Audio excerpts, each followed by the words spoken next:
So for our next meditation, the Chittamatra or Vipassana of Other, the Emptiness of Other meditation, follow a very similar pattern to what we did with the Emptiness of Self meditation that was our last meditation. And this time, though, we focus on other objects that we perceive in our environment, the emptiness of other. Again, we're talking about whether or not something is inherently existent. Does it exist in and of itself? Is it independent? Is it partless? Can it be subdivided in some way? And also, is it permanent? So those are our three criteria. If it meets those criteria, then we would say it is inherently existent. Otherwise, it is empty of inherent existence, emptiness. The meditation is divided into two parts. In the first part, we do exactly what I was just describing previously, where we go through and we analyze question after question about a particular object to determine whether it meets those three criteria. Then we pick another object and we go through again asking these questions about whether or not it is inherently existent based on our three criteria. And we do another, and another, and another, until we become completely confident of that all objects are in fact lacking in inherent existence. The second part then of the meditation has to do with the nature of the objects themselves, the nature of the perception itself relative to it being inside or outside. When we perceive these objects, are we perceiving them as outside, or are we perceiving them as inside our mind? Are they inside our mind, part of our mind? Are they our mind? Or are they something separate from that? So that's the basic meditation. It follows the same format that we talked about previously. So we practice it twice daily for once a week, or once daily for 3 weeks. If you can do it 3 times a day, that's even better. And other practices that you can work in, little practices, awareness is just a part of your day-to-day mindfulness. That is even better. Reinforces this. We begin with our intention. What is it that we intend to achieve with this particular meditation? And then we look at, recite the refuge prayer 3 times.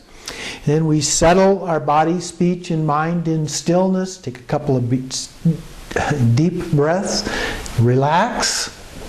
And then we go ahead with the analytical meditation, the Vipassana. So we examine the nature of phenomena that we perceive as objects. So we pick one object and we focus on that. Now I suggest that you pick different objects. A good number would be 3 objects for one meditation. And then a complete meditation would take you maybe 15 minutes in this process. So that gives you a good general number. So you can continue to do more if you have more time, do a little less if you have less time. So we pick an object, and then we go through and, as described in this, which is available on the website, are there any that are independent of other phenomena? Where do they come from? How did they get there? We examine each object in great detail, continuing to ask questions. Are they permanent? Are they partless, or can they be divided into parts? Can those parts be further divided into other parts? And so forth. And we continue this examination of one particular object until we're convinced that, according to the 3 criteria, this is empty of inherent existence. Then pick another object. Now it's best if you pick an object that's a little bit different. If you picked a book on the first time, then on the second time don't pick a second book, because your analysis will be almost identical. Now remember, what we're doing is we're training our mind. And in the process of doing that, we're also creating new neural pathways in our brain. And to create those new neural pathways in our brain, we need some repetition. But we also need something that's a little bit new. So the repetition is going through the same set of questions about the particular object, but using a different object in the process creates the new part.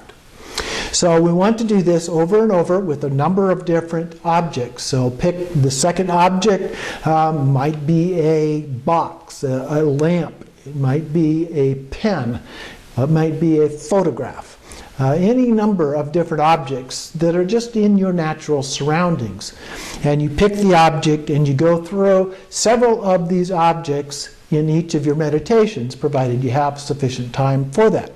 Then you continue with the second part of the meditation. And in the second part, we continue examining the nature of perceptions of other phenomena.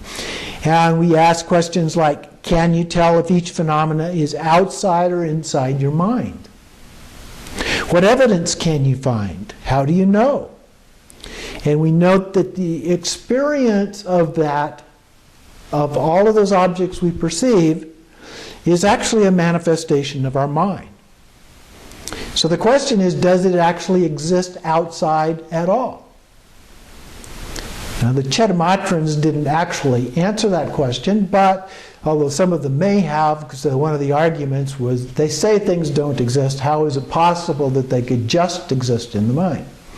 In the second school of mind only that we will talk about later, they were very specific about this and said, no, we're not denying that they exist, but that doesn't really matter, not in terms of the ultimate, the nature of mind. And so we focus on the nature of mind. And is that inside, outside, physically, in the question here, the Chittamantras, and then the experience itself is in your mind. So we focus on all experiences actually being an experience in mind. Whether you perceive that as being in your brain, in your heart, as the Tibetans do, doesn't really matter. But you begin through doing this practice over and over and over again, that all experience is actually an experience in your mind, even though it appears to be out there, until we gain confidence and understanding. And once you've exhausted those, the third part of the meditation is to then just let go of all thoughts, all concepts, and rest in shamatha meditation, calm abiding. Just abide in that state, in the experience of it, without thinking about that experience. Just the direct experience of that. And then, of course, we dedicate the merit at the end of that practice. And 3 times we recite the dedication. And in post-meditation, we try again to look for continually other kinds of object. We think about those objects as being an experience of mind. Excuse me. And we also continue with our mindfulness practice of body, speech, and mind as we go about our day, and make all of this just a part of what we do and how we perceive the world around us.